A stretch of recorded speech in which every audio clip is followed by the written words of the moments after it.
Čuveno odmaralište u Gracu, u kojem su letovale generacije kragujevačkih osnovaca, prema dokumentaciji Gradskog javnog pravobranilaštva pripada Hrvatskoj.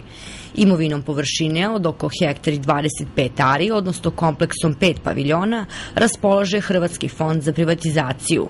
Kako ističe gradski javni pravobranilac Gordana Jeftić, pravna borba i prepiska o zaštiti odmarališta u Gracu traje godinama. Prema informacijama koje mi imamo, do 1999. imovina se vodila na opštinu Kragujevac, 1999. je prešla u vlasništvo Republike Hrvatske i kao korisnik našeg poseda u Hrvatskoj vodi se Hrvatski fond za privatizaciju.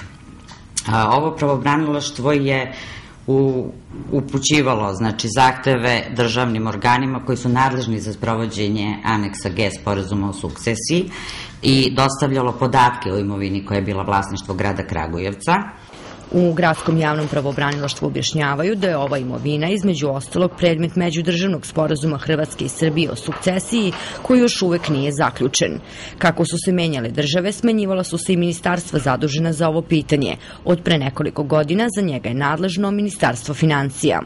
Poslednja informacija koju imamo iz Ministarstva financija je da je Vlada Republike Srbije usvojila nacrt sporazuma između Republike Srbije i Republike Hrvatske o sprovođenju aneksa G sporazuma o pitanjima sukcesije.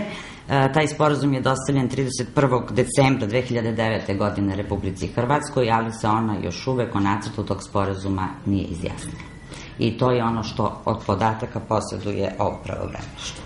Prema podacima Gradskog javnog pravobranilaštva, ovo je jedina imovina grada Kragujevca u inostranstvu koja je sporna i zato je u nadležnosti ove službe.